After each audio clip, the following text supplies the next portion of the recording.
오늘 우리에게 주시는 하나님의 말씀은 사도행전 19장 1절에서 10절까지 말씀입니다.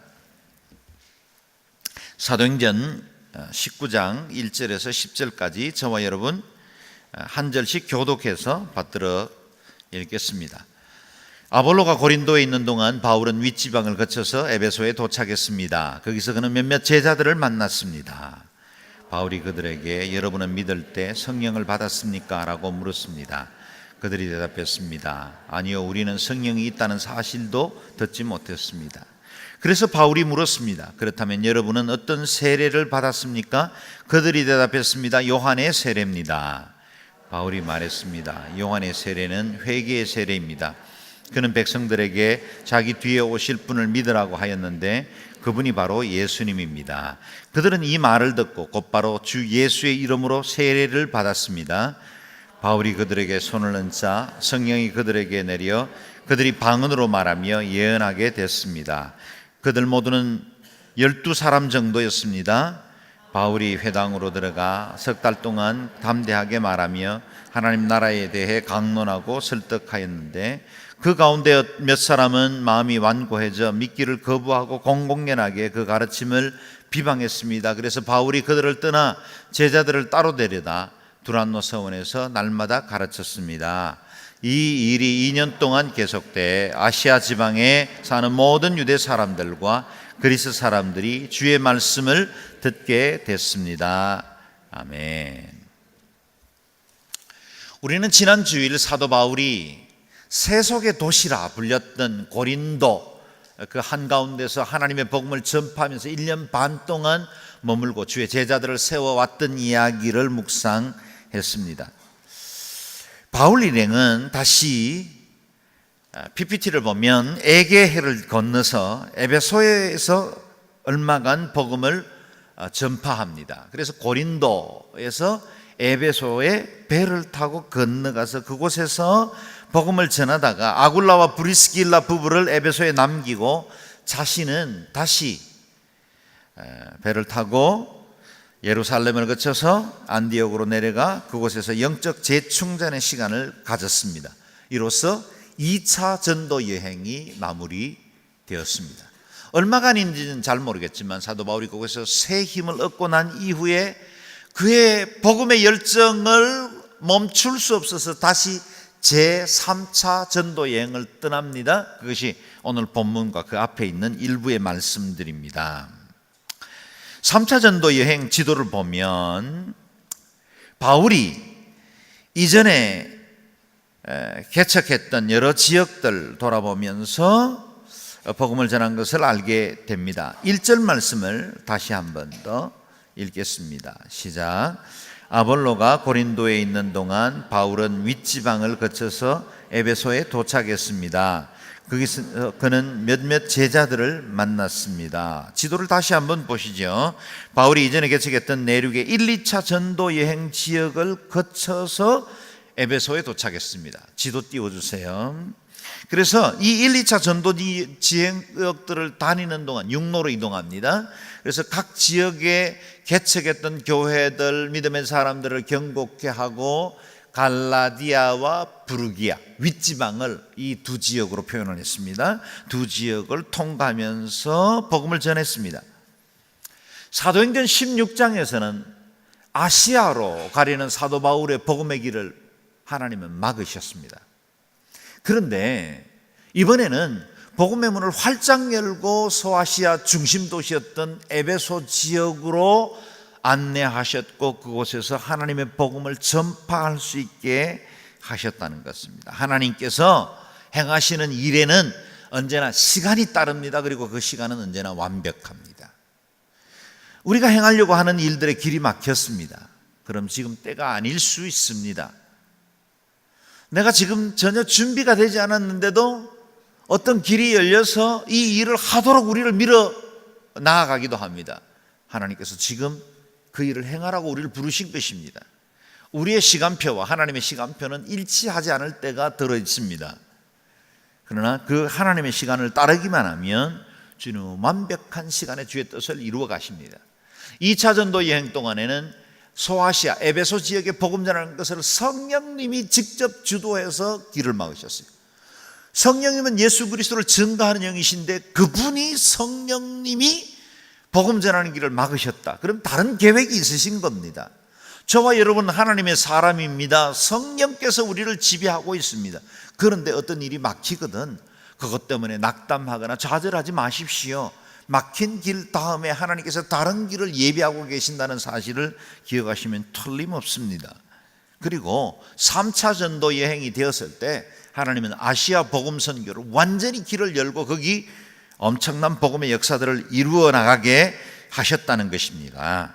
1절에 보면 아볼로가 고린도에 있는 동안이라는 말씀으로 시작됩니다. 이 아볼로라는 그동안 성경에 등장하지 않았던 새로운 한 전도자의 이야기가 나옵니다.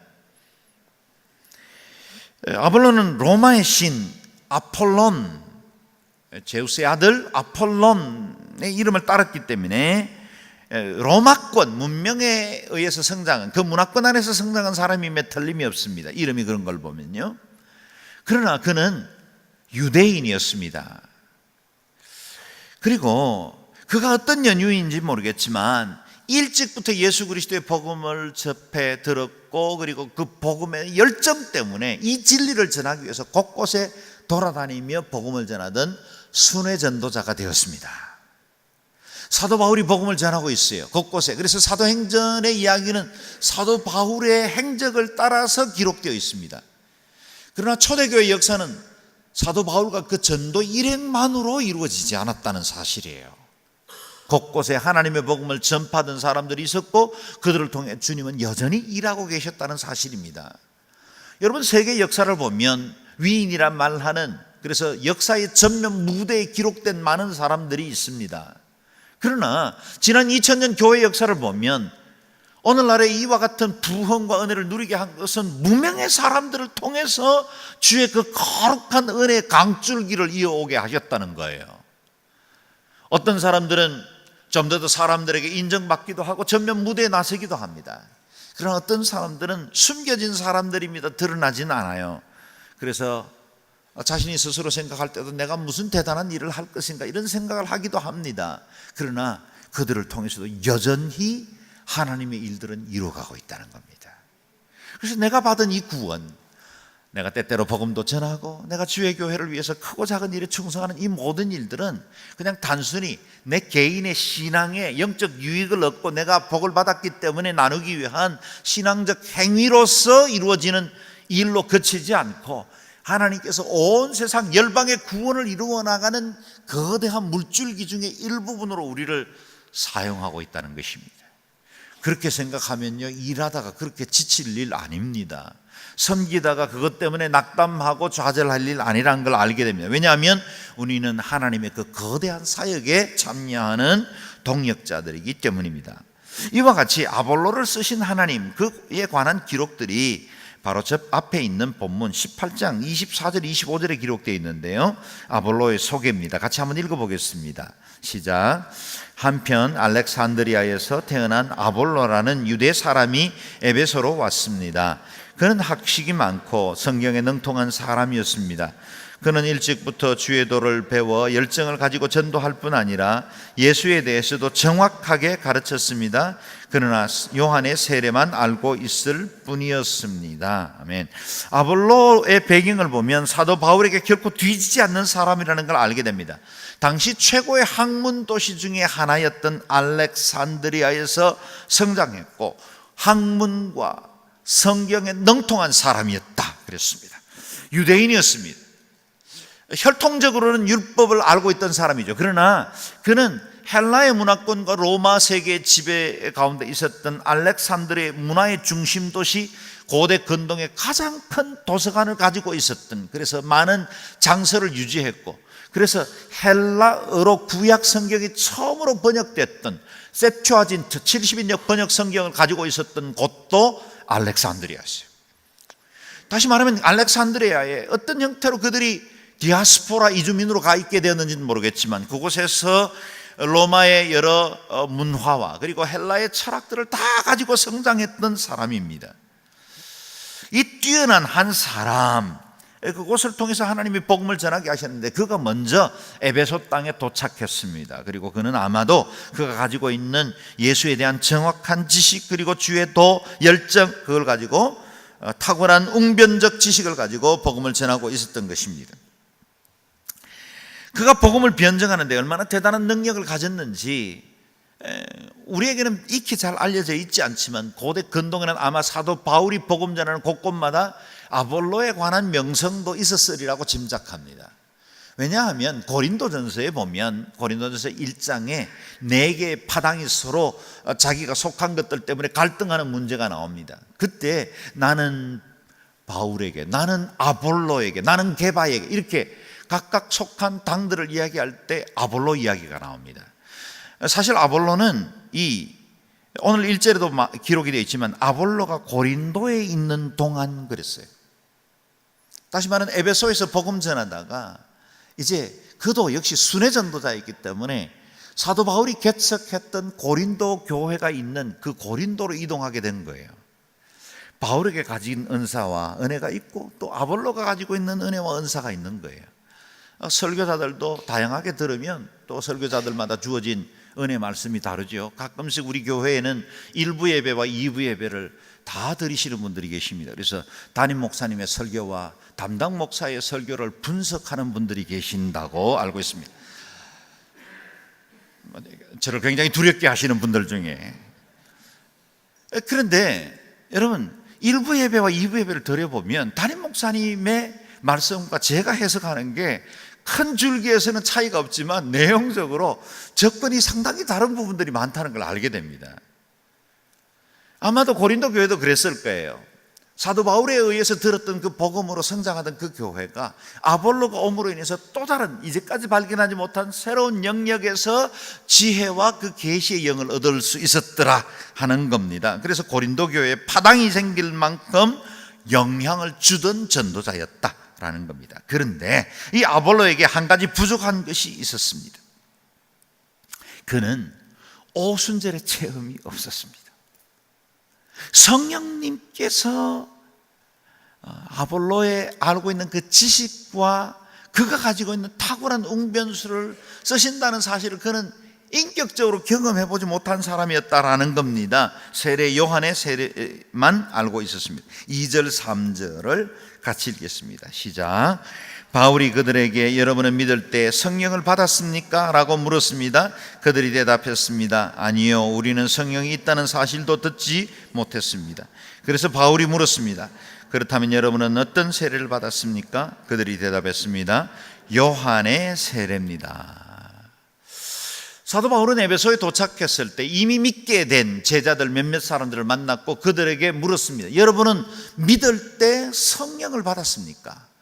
이렇게 물을 때는 사도 바울이 그들과 대화하는 중에 뭔가 2% 부족하다는 것을 깨닫게 됐을 거예요. 여러분 신앙생활을 하다 보면 성경의 지식도 알고 있고 신앙의 경륜도 있고 인격적으로 사람들에게도 존중도 받고 교회에서는 선한 영향력을 끼치는 분인데 그럼에도 불구하고 그와 대화해보다 보면 뭔가 2% 부족한 사람들을 왕왕 만나요. 성령을 경험해보지 못한 분들이에요.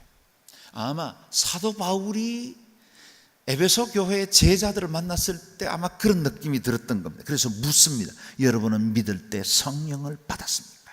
이 질문은 에베소 교회의 제자들에게 도전적 질문이 되었을 뿐만 아니라 오늘 예배하는 저와 여러분에게도 분명 우리의 인생 안에 뭔가 다시 한번 물어야 하고 우리의 삶의 믿음을 진지하게 점검해야 할 질문으로 받아야 할 물음에 틀림이 없습니다. 저는 이렇게 여러분에게 도전합니다. 여러분 자신에게 물어보십시오. 여러분은 성령을 받으셨습니까? 많은 분들이 아멘이라고 답해 주었습니다. 감사합니다. 만약에 여러분이 성령을 경험하지 못했다면 이 질문 앞에 다시 한번 우리의 믿음을 점검해 볼 필요가 있습니다. 분명 제가 이렇게 질문할 때 성경에 대해서 좀 아는 분들은 이런 설명을 할 수 있어요. 반론을 제기할 수도 있을 겁니다. 목사님, 내가 예수를 믿을 때 고린도전서 12장 3절에 의하면 아무도 성령으로 말미암지 않고는 예수를 주시다라고 할 수 없다고 말씀하셨기 때문에 이 말씀에 근거하면 저는 예수님을 구주로 믿고 또 저는 성령을 받은 사람입니다 라고 말할 겁니다. 물론 맞는 말씀입니다. 성령님의 내주하심이 없이는 예수님을 주님이라 부를 수조차 없습니다. 그렇다면 예수 그리스도를 구주로 믿는 사람들은 다 성령 받은 사람임에 틀림이 없습니다. 그런데 이상하지 않습니까? 에베소의 제자들, 그 탁월한 복음의 변증과 아볼로에게 훈련받은 사람들입니다. 그리고 제자라 불리는 걸 보면 그들은 이미 예수 믿는 사람들입니다. 그런데 바울이 묻습니다. 여러분이 믿을 때 성령을 받았습니까?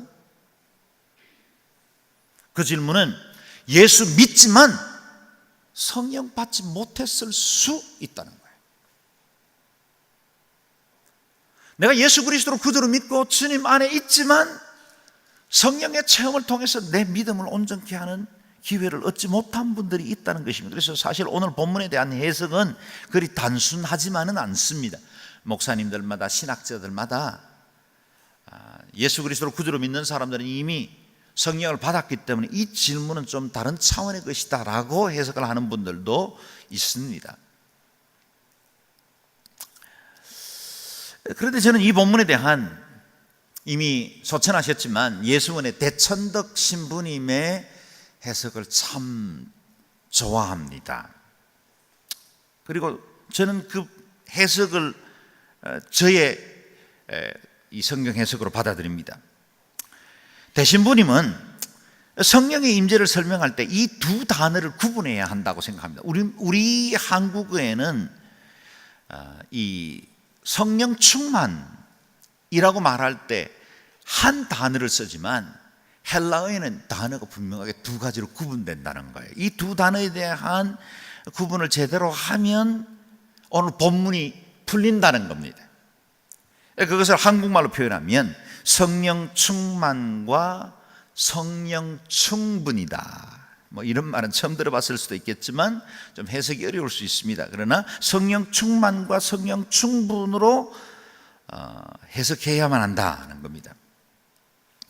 내적 충만을 의미하는 플레테스, 성령 충만은 생명적이고 인격적 변화를 주는 것입니다. 그래서 내 내면 가운데 성령님이 오셔서 나를 거듭나게 하고 예수의 사람으로 바꿔줘요. 플레테스예요. 한편 외적 충만을 의미하는 플레레스는 이적과 능력을 주는 외적 도우심입니다. 우리로 하나님의 능력을 얻어 그리스도의 사람으로 담대하게 살게 하거나 복음을 전파할 때 예수 그리스도를 증거하게 하고 또 은사와 표적이 드러나게 하고 또 예수 그리스도의 이 여러 가지 기적을 일으키는 능력을 갖게 한다는 겁니다. 영어로 표기하자면 우리로 내적 확신을 갖게 하고 거듭나게 하시는 성령님은 우리에게 임할 때 인투하십니다. 우리 안에 임하시는 하나님이십니다. 이때 성령님은 한번 오시면 떠나지 않습니다. 영원 불변하십니다. 우리를 구원의 확신으로 경고케 하시고 끝까지 붙들어 주시고 마지막까지 견인하시는 하나님이십니다. 그런데 우리에게 능력을 주시는 성령님은 어폰하십니다. 위로부터 임하십니다. 오늘 본문은 영어 성경을 가지신 분은 킹 제임스 버전이나 또 뉴 킹 제임스 버전을 보면 upon 했다고, upon them이라고 표현되어 있습니다. NIV 성경에는 on them이라고 표현되어 있어요. on them. 다시 말하면 바깥으로부터 임하는 어떤 영이 그들을 붙든 겁니다. 너희가 만약 성령을 받았느냐 그렇게 물을 때 여러분의 성령은 그냥 내주하시는 성령님, 플레테스, 인투하시는 그 성령님, 그것으로 인해서 예수 그리스도를 구주로 믿는 것, 그건 성령님을 이미 받은 것입니다. 그러나 만약 그것으로만 만족하고 있다면 여러분 안에 부족한 것이라는 거예요.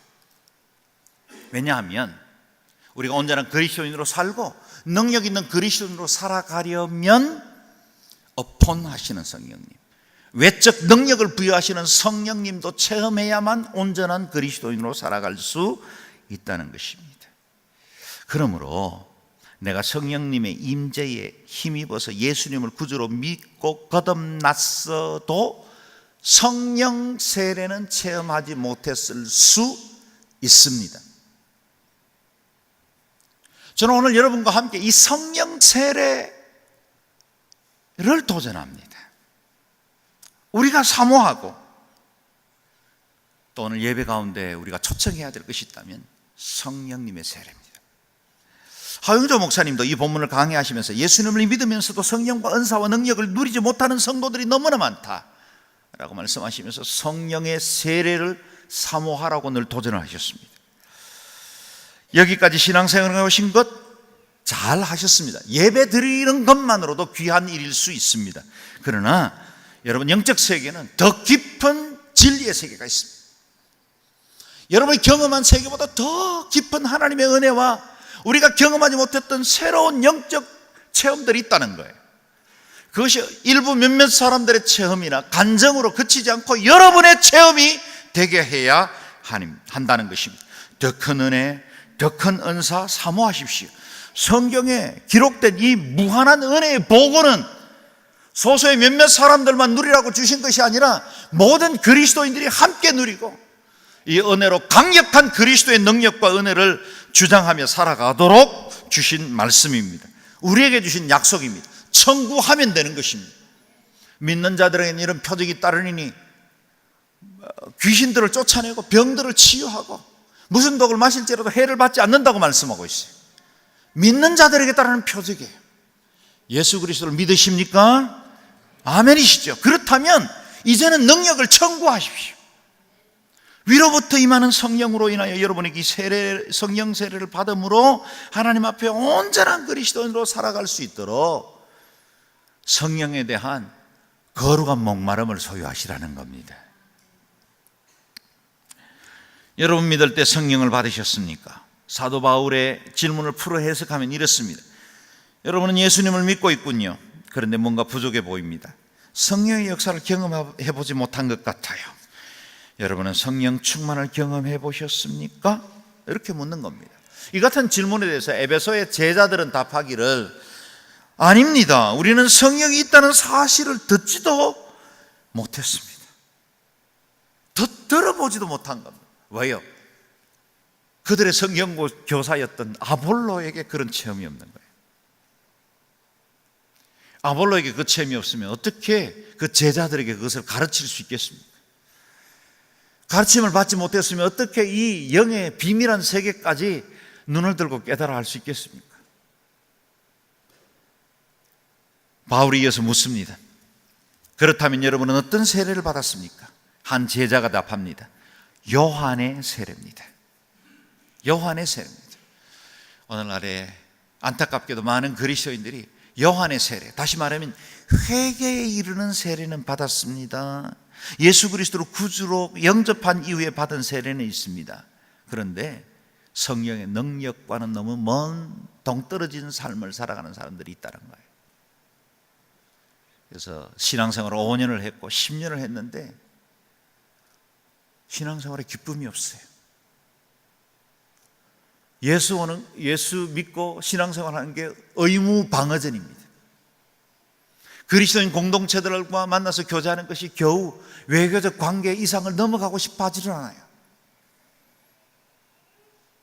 성령님이 임하면 분명 내 삶의 태도와 그리고 주님을 향한 우리의 마음들이 달라지는데도 불구하고 내 신앙엔 점점점 매너리즘에 빠지고 우리의 생활에 정말 영적 다이나믹스, 역동성이 사라지고 있는 겁니다. 마치 은행 내 계좌에 수많은 잔고가 있는데도 불구하고 꺼내 쓰지 않은 채로 내일 끼니를 걱정하고 있는 어리석은 사람과 같습니다. 성령님은 믿는 자들을 도우시는 영입니다. 보혜사이십니다.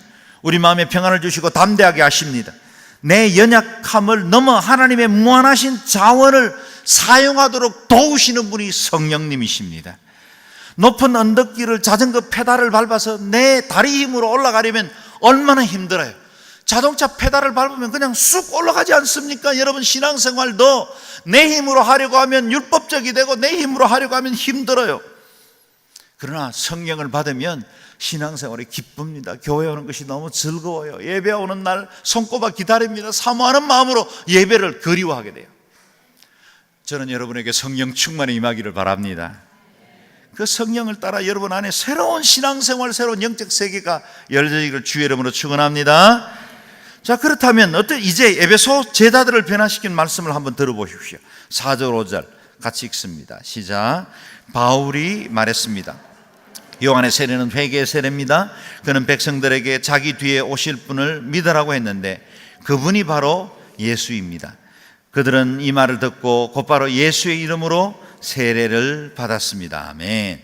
사도 바울은 그들이 받은 요한의 세례로는 충분치 않다고 말합니다. 세례 요한이 요단강에서 베푼 세례는 자신의 죄를 씻어주는 회개로까지 이끕니다. 회개를 통해서 진짜 만나야 할 분은 따로 있다고 말씀한 거예요. 높은 산은 깎고 낮은 골짜기는 돋우고, 그래서 왕의 대로를 준비함으로 이어서 오시는 예수 그리스도, 그분의 길을 준비하는 자가 세례 요한이라는 겁니다. 마가복음 1장 4절에 세례 요한이 이르러 광야에서 죄 사함을 받게 하는 회개의 세례를 전파하니, 그는 회개의 세례를 전파했습니다. 요한의 사명은 예수 그리스도를 증거하는 일이었습니다. 보라, 세상 죄를 지고 가는 하나님의 어린 양이로다. 자신의 죄를 인식하고 그리스도께로 돌아오게 하기 위한 다리 놓는 자의 역할을 한 것입니다. 여러분, 아침에 거울을 보았지요. 다 거울을 보고 얼굴도 체크하고 화장도 고치고 옷매무새도 새롭게 하고 온 줄 압니다. 그런데 거울을 봤는데 눈곱이 낀 것을 보면서 물로 씻지만 않았다면 무슨 소용이 있겠습니까? 거울을 보게 하는 것, 회개에 이르게 하는 것, 그게 세례 요한의 역할입니다. 물로 씻는 것, 진정한 죄사함은 예수 그리스도의 십자가를 통해서만 주어집니다. 만약 그것을 경험하지 못했다면 온전한 그리스도인으로 설 수가 없다는 것입니다. 그렇다면 요한이 증거한 그리스도는 어떤 분입니까? 마태복음 3장 11절 말씀 같이 읽겠습니다. 시작. 나는 너희가 회개하도록 물로 세례를 준다. 그러나 내 뒤에 오실 분은 나보다 능력이 많으신 분이시다. 나는 그분의 신발을 들고 다닐 자격도 없다. 그분은 너희에게 성령과 불로 세례를 주실 것이다. 아멘. 요한의 증거는 무엇입니까? 나는 그분의 신발을 들고 가기도 감당치 못한 정말 보배롭고 완전하신 분이 오시는데, 나는 지금 물로 세례를 주지만 그분은 불과 성령으로 세례를 줄 것이다. 여러분, 우리가 회개의 세례만 받아서는 안 될 이유가 여기 있어요. 예수 그리스도께서 베풀어 주시는 불과 성령의 세례를 받아야 합니다. 이 성령의 세례를 받을 때 온전한 그리스도로 설 수 있습니다. 그래서 에베소 제자들은 먼저 예수의 이름으로 다시 세례를 받습니다. 그리고 사도 바울이 그들의 몸에 손을 얹어 기도할 때 놀라운 일들이 일어나게 된 것입니다. 예수님은 요한복음 3장 5절에서 6절에서 말씀하고 있습니다. 같이 읽어볼까요? 시작. 내가 진실로 진실로 내게 말한다. 누구든지 물과 성령으로 태어나지 않으면 하나님 나라에 들어갈 수 없다. 육체에서 난 것은 육체이고 성령으로 난 것은 영이다. 육체와 성령은 다릅니다. 영의 충만함을 받아야 영의 일을 분별할 수 있습니다. 속사람, 영의 사람이 거듭나입니다. 로마서 8장에는 누구든지 그리스도의 영이 없으면 그리스도의 사람이 아니라고 하셨습니다. 우리가 성령 받아야 진짜 예수쟁이가 될 수 있습니다. 여러분과 제가 참된 그리스도의 제자로 살아갈 수 있으려면 위로부터 임하는 성령의 능력을 받아야 온전한 그리스도인으로 살 수 있다는 것입니다. 그 때문에 3년이나 주님과 동행하면서 직접 제자로 훈련시키셨지만 성천하시기 전 예수님은 제자들에게 위로부터 임하는 성령을 기다리라고 하셨어요. 여러분, 이 순서를 잘 보셔야 돼요. 제자들은 이미 주님을 믿어요. 십자가의 그리스도도 경험했어요. 그런데 주님은 또다시 열흘을 더 기다려 위로부터 임하는 성령님 그 오순절을 기다리라고 말씀하시는 거예요. 여러분 이제까지 예수 그리스도를 믿으셨죠? 이제까지 믿음 생활을 해오셨죠? 이제는 여러분에게 새로운 시간들이 필요합니다. 그 시간이 다가오고 있어요. 성령으로 충만받아야 돼요. 사도행전 1장 3절 4절 같이 읽겠습니다. 시작. 그들과 함께 모였을 때 예수께서 이렇게 명령하셨습니다. 예루살렘을 떠나지 말고 너희가 내게 들은 대로 내 아버지가 약속하신 선물을 기다리라. 요한은 물로 세례를 주었지만 너희는 며칠 안에 성령으로 세례를 받을 것이다. 아멘. 너희는 며칠 안에 성령으로 세례를 받을 것이다. 아멘. 여러분 성령의 사람이 되기로 결정하십시오. 성령 충만할 때 누리는 그 은혜와 능력을, 풍성한 은사를 여러분의 것이 되도록 주장하실 수 있기를 바랍니다. 에베소의 제자들은 이 말을 듣자마자 즉시로 주 예수의 이름으로 세례를 받았습니다. 그리고 이전에 요한의 세례에서는 없었던 강력한 성령의 역사가 그들 위에 임했습니다. 6절 7절 본문을 같이 읽습니다. 시작. 바울이 그들에게 손을 얹자 성령이 그들에게 내려 그들이 방언으로 말하며 예언하게 됐습니다.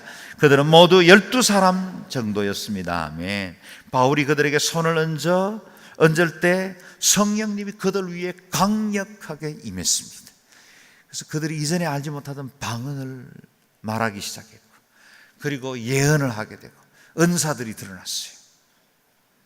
여러분 성령님이 임할 때 드러나는 외적 열매들입니다. 성령님이 임하면 다 이런 은사들이 나타납니까? 그렇지는 않아요. 성령 충만할 때 이런 은사가 나타날 수도 있고 아닐 수도 있어요. 저도 성령 충만을 먼저 경험을 했지만 방언 기도는 그 이후에 다른 기도의 모임에서 제가 그때 섬기던 교회 목사님이 안수할 때 그때 터졌어요. 사모하는 마음은 컸지만 쉽게 열리지는 않았어요. 금식도 한 적이 있습니다. 그러나 은사가 내가 원하는 시간에 주어지지 않았어요. 전혀 생각하지 못하던 때에 하나님의 은혜가 불일 듯 임하면서 은사들이 드러나기 시작했어요. 그 이후에 예언의 은사도 있었고 방언 통변의 은사도 있었어요. 그 은사들을 통해서 하나님의 역사와 능력을 드러내고, 특별히 목회자로 섬기기 위해서 준비할 때 신학교 때는 지혜의 말씀과 지식의 은사가 임했어요. 그 변화를 제가 경험하고 체험할 만큼 아주 뚜렷한 징조로 하나님의 은사들을 부어주셨어요. 여러분 이 은사는 어떤 특정 소수의 사람들에게 임하는 게 아니에요. 여러분 예수 그리스도를 믿는 모든 사람들에게 주시는 은사입니다. 성령님을 만약에 충만하게 임했거든 여러분 은사도 사모하세요. 방언 꼭 하지 않아도 괜찮습니다. 예언 안 해도 돼요. 그래도 구원받는 데 지장이 없어요. 그러나 방언하고 예언하고 여러분이 병 고치는 은사를 가진다면 더욱더 능력 있는 그리스도인의 삶을 살아갈 수 있습니다. 저는 우리 성도들이 서로를 위해서 기도할 때, 순모임에서 기도하는데 병들이 치료받고 귀신들이 떠나가고 우리 안에 방언의 역사들이 일어나고 그런 성령의 축제들이 일어나기를 주의 이름으로 축원합니다. 사도행전을 묵상하다 보면 중요한 분기점이 될 순간마다 성령 강림 사건이 있었습니다. 2장에서는 오순절 마가다락방에 성령의 강력한 임재가 있었죠. 그래서 열방의 첫 번째 교회가 탄생하게 되었습니다. 그 마가다락방에 모인 대부분의 사람들은 유대인이었습니다. 그런데 8장에 가면 이 복음이 확장되면서 사마리아 성에도 성령님이 임했습니다. 오랫동안 원수처럼 지냈던, 그래서 중간에 막힌 담으로 쌓아 올린 그 단절된 모든 관계를 허무시고 성령님이 임하자 유대인과 사마리아인들이 그리스도 안에서 하나가 되는 놀라운 역사가 일어나게 되었습니다. 10장에 가면 성령님은 이제는 이방인 고넬료의 집에도 임했습니다. 이방 사람입니다. 헬라인입니다. 로마의 백부장입니다. 구약의 율법도 알지 못합니다. 예수 그리스도에 대해서도 온전히 알지 못하던 사람들이었습니다. 그런데 말씀을 들을 때 성령님이 위로부터 그들에게 임했어요. 오늘 본문 사도행전 19장에 이곳 이방 땅, 백부장이 성령 받았을 때만 해도 팔레스타인 땅이에요. 그러나 이제는 이방 땅에도 성령님이 임했어요. 아르테미 여신의 도시 에베소, 수많은 상업과 우상과 또 죄악과 음란의 도시 그 에베소 한가운데 성령님이 강력하게 역사했어요. 여러분, 우리가 살고 있는 이 땅 가운데도 성령님이 필요해요. 성령님의 도움이 없이는 우리가 이 땅의 유혹들, 세상의 여러 시험들 이길 수 없습니다. 신앙의 연조가 얼마이든지 그것보다 더 중요한 건 내가 지금 성령의 사람인가를 물어야 합니다. 여러분, 성령의 사람이면 지금까지 믿어온 여러 가지 모든 날들보다 뛰어넘는 하나님의 놀라운 역사를 경험할 수 있는 것입니다. 오늘 우리는 성령의 시대에 살고 있습니다. 구약 시대는 극소수의 사람들에게만 성령님이 임했어요. 특정한 사역이 주어질 때만 임하던 성령님이에요. 그러나 예수 그리스도께서 부활하신 이후부터는 모든 나라, 민족, 백성, 방언들 그리고 모든 믿는 사람들에게 활짝 열려진 성령님이에요. 요엘서 2장 말씀을 같이 한번 읽어볼까요? 같이 읽습니다. 시작. 그러고 난 후에 내가 모든 사람 위에 내 영을 부어주겠다. 너희 아들들과 딸들이 예언할 것이고 너희 늙은이들은 꿈을 꾸며 너희 젊은이들이 환상을 보게 될 것이다. 그날에 너희 하인들과 하녀들에게도 내가 내 영을 부어줄 것이다. 아멘. 보십시오. 유대인이든 사마리안이든 이방인이든 또 헬라인이든 구분되지 않습니다. 나이 많은 사람이든 젊은 사람이든 그게 중요하지 않아요. 신앙생활 10년을 해왔던 2달이 됐든 그것도 중요하지 않아요. 성령을 사모하는 모든 사람들에게 부어주시리라고 약속하셨어요. 여러분에게 다시 묻습니다. 여러분은 믿을 때 성령을 받으셨습니까? 성령이 있는 줄은 알지만 내게 만약 체험이 없고 내 삶을 터치하는 성령님이 아니셨다면 오늘 이 예배하는 자리에서 성령을 사모하십시오. 그리고 성령님의 능력을 얻으십시오. 저는 예수 믿은 지 미처 2년이 되지 않아서 강력한 성령의 역사로 내 인생이 완전히 뒤집히는 그런 영적 체험을 한 적이 있습니다. 이후에 사모하며 기도하는 중에 기도도 깊어지고 여러 은사들도 누리게 됐고 하나님께서 부어주시는 많은 영적 체험들을 할 수 있었어요. 여러분이 믿어온 날들이 어떠이다 하든지 간에 여러분에게 이제 새로운 은혜의 세계로 여러분 자신을 드리십시오. 그리고 여러분 자신을 내어 맡기십시오. 많은 사람들이 성령 충만을 두려워할 때가 많이 있어요. 성령 충만 받으면 뭐 신기하고 이상한 예수쟁이가 돼서 뉴스에 한 번씩 보도되듯이 사이비에 나오는 이런 사람 되는 거 아닌가, 또 이 무슨 갑자기 정경열 장로님처럼 아프리카로 가라 이렇게 하는 거 아닌가, 이런 두려움을 갖는 분들이 있어요. 여러분, 성령님은 인격적인 영이세요. 내 인격과 함께 반응하지 않으면 하나님께서 여러분들에게 여러분 감당하지 못할 일들 허락하시는 성령님도 아니세요. 걱정하지 마세요. 성령님께 그냥 마음을 여세요. 그리고 성령님을 여러분에게 초대하십시오.